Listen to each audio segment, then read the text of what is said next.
Well, welcome to everyone this morning who is joining us. I can see we've got 34 folks tuned in so far on our webinar online, and all of those who are gathered in our parish hall. Thank you for taking time and space this morning to learn about our finances and the careful ways in which the parish stewards the resources entrusted to it. This morning, I wanted to offer the prayer for peace as we look out over the landscape of our world. It seemed particularly appropriate. Eternal God, in whose perfect kingdom no sword is drawn but the sword of righteousness, no strength known but the strength of love. So mightily spread abroad your spirit, that all peoples may be gathered under the banner of the Prince of Peace, as children of one Father, to whom be dominion and glory, now and forever. Amen. All right, I will pass my virtual baton. Good morning. This is Emily Mosley. I don't know, Diane, if my video is on or not. It's saying that I can't start the video. There we go. Good morning, everyone. Thank you for letting us work out our technology.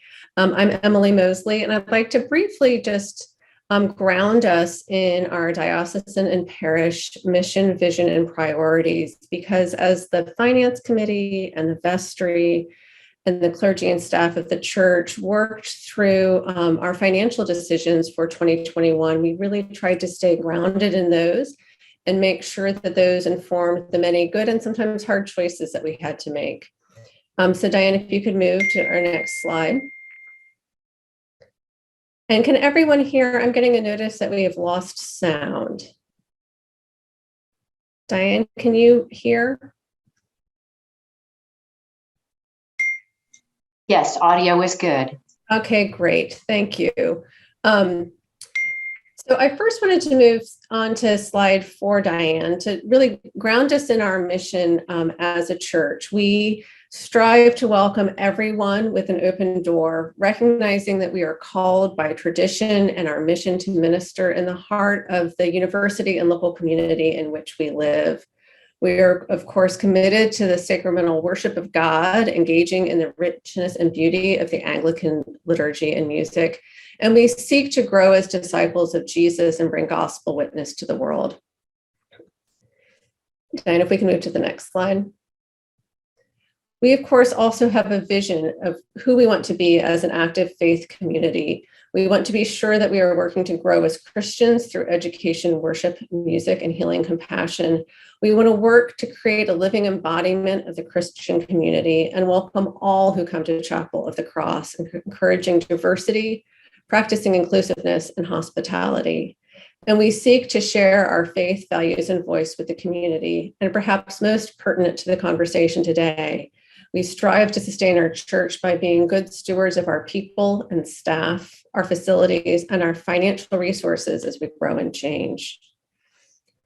We, of course, have diocesan priorities that are set on a regular basis and will be re-examined in March 2022. But those include congregational support, supporting lifelong formation, seeking racial and social justice, building collaborations and partnership across churches in our broader community and world, and being sure that we engage in creation care, caring for the world that God has given us. We also have 2022 parish priorities. These were really informed this year as we came back together to remember the church in the listening sessions that were held this fall. And if you participated in a listening session, whether in person or online or through one of our surveys, we want to say thank you. We looked at those responses very carefully. We look forward to sharing them out more broadly with the parish throughout 2022. But they really sounded in 4 broad categories. First, a desire to make sure that we are caring for our people, for our clergy, staff, and volunteers who help us really meet our missions and goals every year. That we're caring for our sacred space, which is not just our church and our nave and our chapel, but really the broader space that we are so fortunate to have, where we can gather with one another to seek to better understand the living God. To make sure that we are seeking to do social justice and are meeting our outreach goals, for example, through our Faith and Action Committee, and to make sure that we are sustaining a safe reopening as we are able to hopefully come out of this pandemic.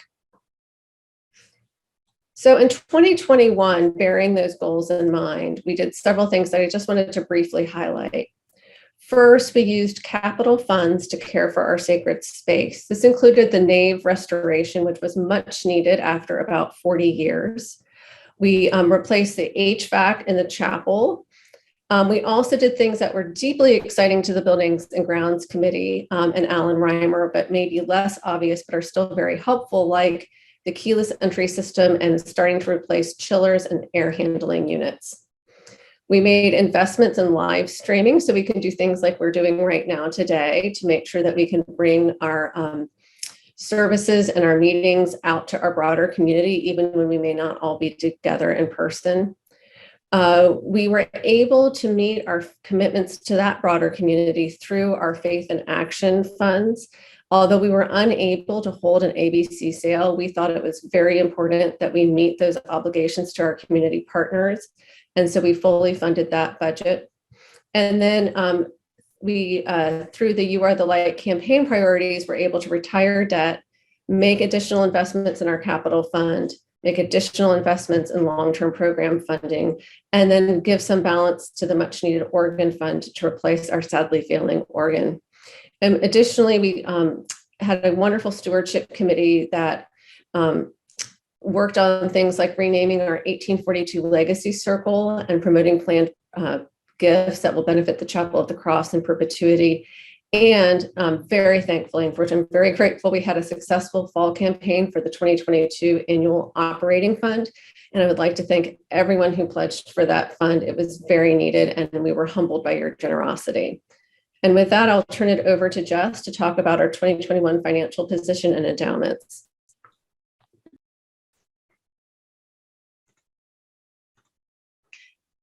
Thanks, Emily. Good morning, everyone. I'm Jess Ayler. I'm the chair of the Finance Committee. So you've heard some financial highlights from the past year, and I'm going to give you a little bit more detail, starting with the financial position of the church in the year ahead. So next slide will give you a snapshot of our financial position as of December 31st, 2021.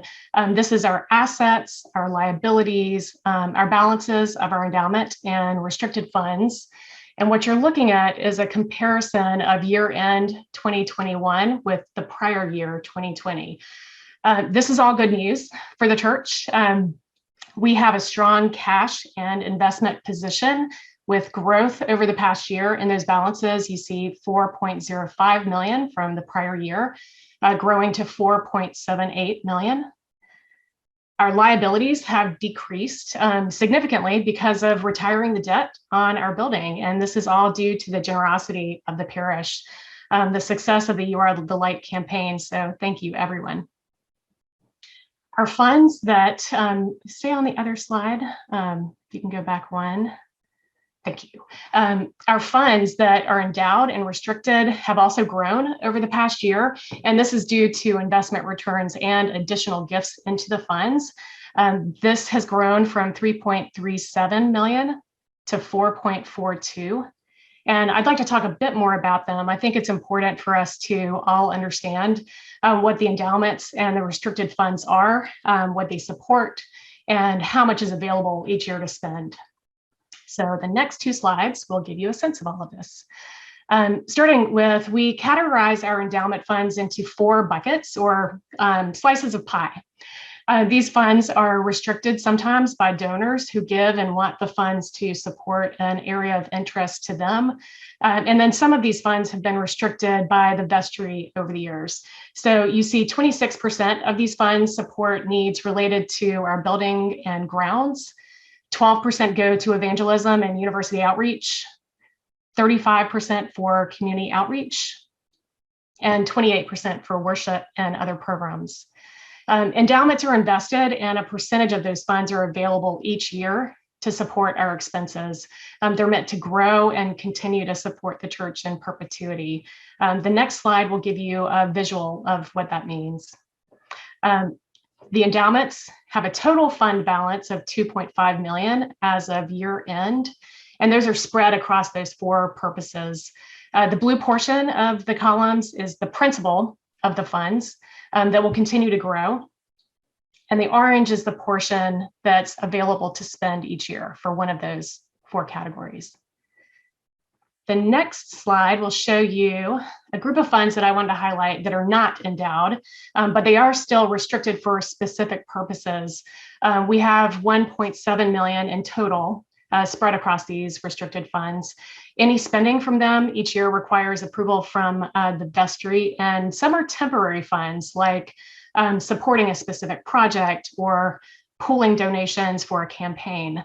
And you can see we've categorized the funds into 5 slices of pie.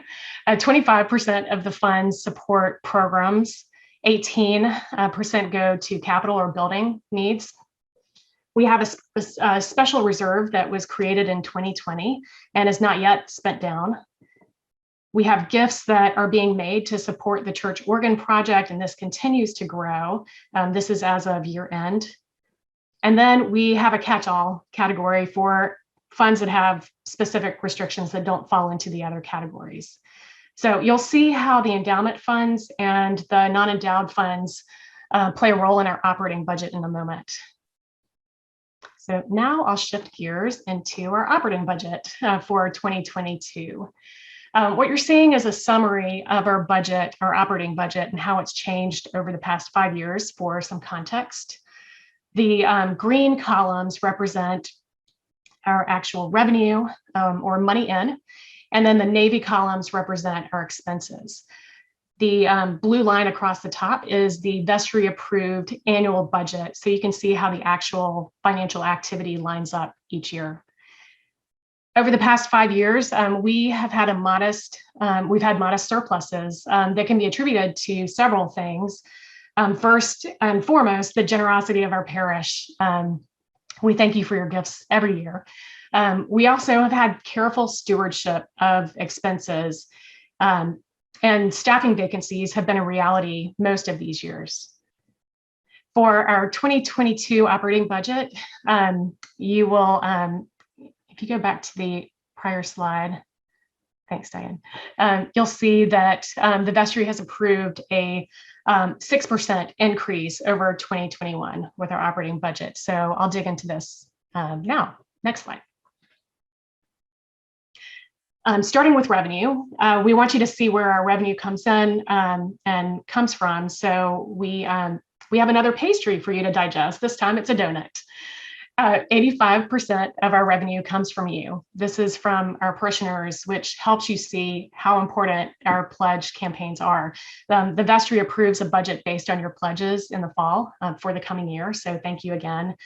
We had a very successful pledge campaign this fall and are grateful for gifts of all sizes. They add up to $1.66 million this year. The diocese makes a grant each year back to our parish, and this makes up 4% of our budget. The investment income accounts for 3%, and the special funds, those endowments and restricted funds that I just walked through, account for 7% of our budget. In the table at the bottom of the slide, you can see how these plans compare with the actual money in from this past year. We're showing the budget and the actual from last year. And I'll point out two more things. The vestry approved the use of our special reserve fund, $98,000 of it. We had budgeted to use it last year to balance the budget, but ended up receiving more gifts than expected, and turned out that we did not need to use any of it. So we are plugging that into the budget this coming year. And we are also counting on the ABC sale to be back in full force this year and have proceeds of $20,000. So please support this important fundraiser. The next slide. Now we will talk about our operating expenses. This is how you see your gifts at work, what you help make possible with your pledges and what we make possible together. Emily shared the key priorities that helped the vestry guide decisions about our expenses this year. You see those categories reflected in the donut. And I'll walk through some highlights. We heard loud and clear from our parishioners that we need to invest in our people. And one way is through compensation. So we approved a 4% increase for our clergy and staff. It's also important for us to be caretakers of our sacred space. And this involves regular maintenance, as Emily illustrated, and smart investments in our facility improvements each year. So we've benefited from the leadership of Alan Reimer as an expert volunteer facilities manager, and we'll now be hiring a part-time paid staff member to manage our capital needs. Outreach and social justice is how we support members of our broader community, locally and globally. And the vestry approved all the committee requests this year. Our Faith in Action and other special committees put together really thoughtful plans to distribute financial support to community partners, and we thank them for their leadership. The next three categories, I know there's a lot going on this slide. Liturgy and music, Christian formation, and pastoral care all have increases that relate to the opening and expansion of programs as we become more comfortable with gathering in person. We are anticipating and praying for this to grow in the coming months, and we are also working on plans to support childcare as young families return safely. And finally, our the general and administrative expenses, they just increased nominally because of vendor costs rising. I'd like to thank our finance committee for their oversight of our budget. These are members of the parish who volunteer and have financial investment and operational expertise. And we monitor the budget on a monthly basis. And we have an excellent treasurer, Sabrina Olson, who works closely with staff and our accounting firm to make sure that the finances are managed well. So thank you to all the volunteers. And we're happy to share a more detailed budget and answer any questions that you have. But I'm going to hand it back to our senior warden, Emily Mosley, to talk about our capital budget for the year ahead. Thanks, Jess and Diane. If you can move to the next slide. So we are in the fourth year of having a separate formal capital budget process through which the Buildings and Grounds Committee makes recommendations to then the Finance Committee, who then makes recommendations ultimately to the vestry to approve current projects and projects that are anticipated over the next year. This really comes out of our capital needs assessment that was done in 2021, which again was done under the leadership of our Buildings and Grounds Committee, wanting to make sure that we really understood the long-term needs that we would have as we care for our quite significant and historic space, so that we were able to be proactive both in the maintenance and the budgeting and less reactive, and having fewer sort of unexpected emergencies pop up as we know that parts of our facility will need ongoing care or reach the end of their lifespan. So recent capital projects include the nave restoration, again, the HVAC system in the chapel and student residence, the parking lot restriping, which was required by the fire marshal, and then again, the security system and keyless entry, which really helped us make our space safe and usable during the pandemic. For 2022, we have again approved a $60,000 budget for repairs and maintenance. Our Buildings and Grounds Committee are identifying exactly what those projects should be coming out of our capital needs assessment, but we know that they will most likely include a new air handling unit for the second floor. The Buildings and Grounds Committee, working with the Finance Committee and the vestry, are also looking at larger projects that are in their early planning phases, including how to best use the Yates battle space, the need for window replacements in some of the more historic parts of our facility, and then, of course, our need to ultimately replace our failing church organ. And with that, I think we are reaching the end of our presentation. And Diane, if you can go to the next slide. Again, we want to operate in the spirit and letter of transparency. If you have questions that we are unable to answer today, or if you were watching this not live, and would like to ask a question, please reach out to Diane or to Sabrina Olson, our treasurer, who can get you the information and answers that you need.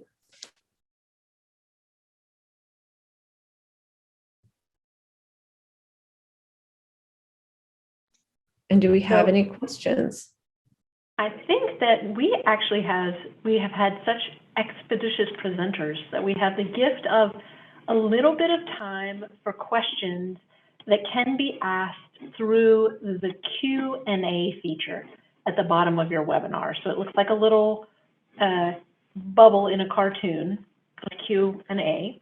You can type that in. We can see the question.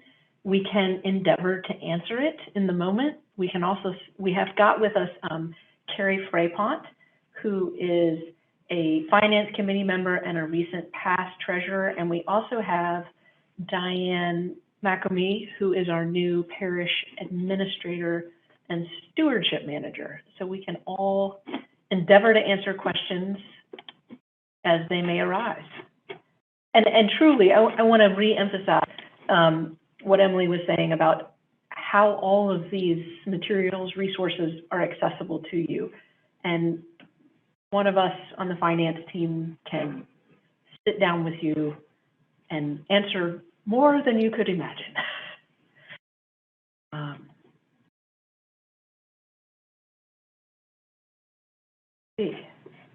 I'm watching the chat. And I know also for people who are watching in the parish hall, I know that Boyd's computer is hooked up and she is standing at the ready to type questions in if people have them downstairs so that we can field questions from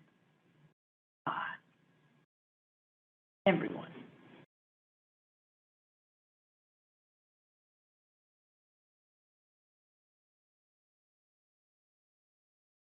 Okay. It appears there are no questions. Okay, so I see now, oh, there were no questions and now suddenly there's a flurry of questions.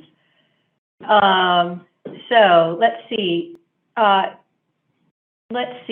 anonymous attendee asked, what is the current status of the organ and what are the active plans for its replacement? Emily, do you want to make a pass at that?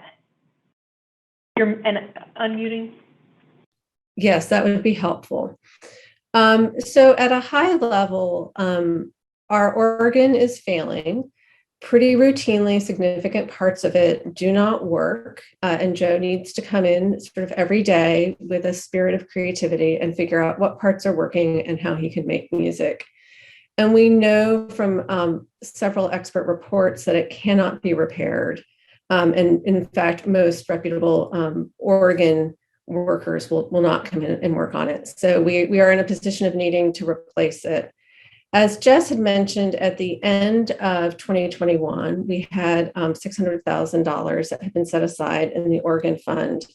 And what has really been exciting and amazing and humbling as 2022 has started is a number of very generous parishioners have come forward, some without even being asked, and said, this is really a priority for us. This is important to us. This is something that we want to support. And while I don't know the exact number, we have received many incredibly generous donations, which has really, I think, put us in a different position than we thought we would be in a positive way in terms of being able to move forward with the organ.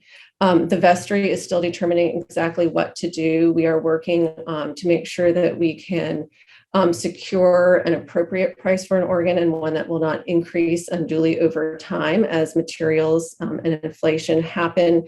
But we look forward to sort of sharing more soon with the parish about the timeline for the organ and the work around the organ, which will be really part of a broader capital campaign that will include related programming to support the mission of the church as a whole. And Elizabeth Marie, did you want to add to that? I think the only thing I would add is that the resonance that we heard from the holy listening sessions of the value that people have for sacred space, whether that's not necessarily just worship spaces, but the spaces that catalyze encounter with God, whether it's in a book study or a rehearsal or outdoor spaces, that our physical environs matter. So I think I would augment with that. And Suzanne has asked two questions related to salary and compensation. So I believe, if I'm remembering back to the right pastry, to the donut slide, 53% of our investments are in people, in their compensation and benefits. And yes, the salary increase. Suzanne has a question about inflation. What plans are there for salaries to keep up with inflation? So, Elizabeth Marie, maybe it would be helpful for me to just take a step back and talk briefly about how we set salaries generally. So individual salaries are confidential. We have a salary personnel committee, which consists of the chair of the personnel committee, chair of the finance committee, the wardens, and sometimes one other person to sort of look at our compensation as a whole.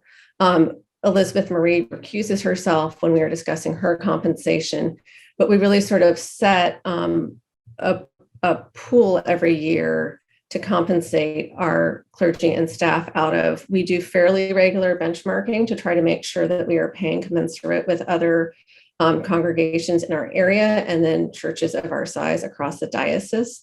It is a significant part of our budget, and it is a challenge every year because we have such wonderful clergy and staff, and we did not give them a salary increase last year because we frankly didn't know what was going to happen in the midst of the pandemic. And we were all trying to be as conservative as possible. So we were delighted this year to be able to do a sort of general 4% salary increase. But we will need to continue to increase salaries if we have inflation, because it is important that we try to match that to the extent to which we can.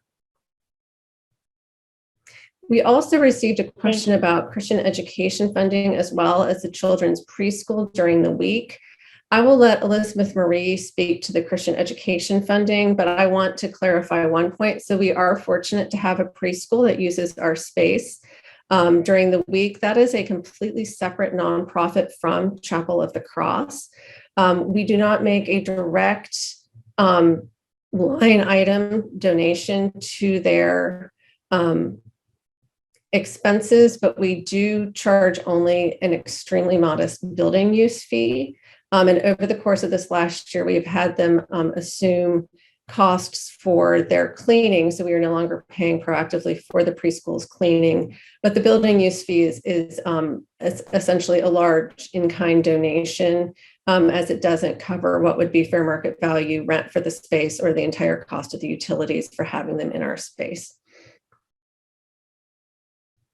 And Christian education, Cynthia, is formation, birth to death is funded out of our operating budget. So that breakdown of 85% of it is gifts of parishioners. And boy, is that important as we deepen relationship with God. I see that Pete has a question.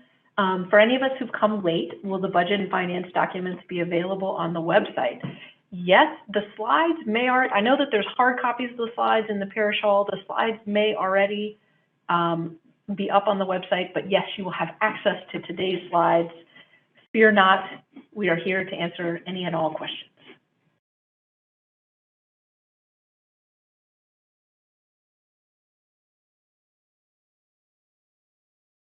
And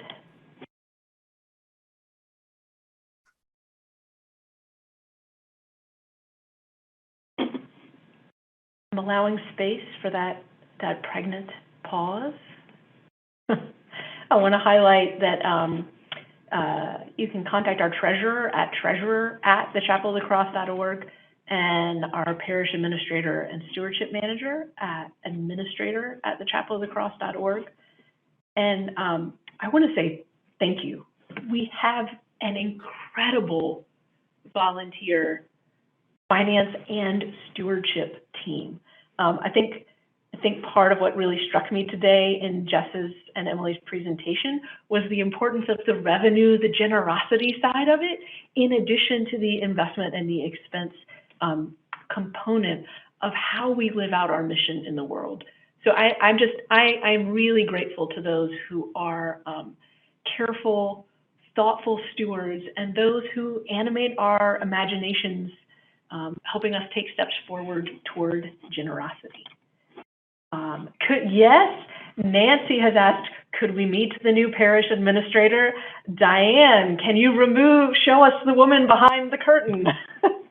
Here she is. Do you want to say hello, Diane? Hi, everybody. So happy to be here in this community of faith, and it's been a wonderful experience. I'm learning a lot, have a lot more to learn, and love working with y'all. So please let me know how I can help. Thank you so much. Diane makes so many things happen behind the scenes. It was indeed happening behind her, behind the camera as she's doing things with the webinar. But we are so grateful to have her among us. Thank you. All right. Anything else?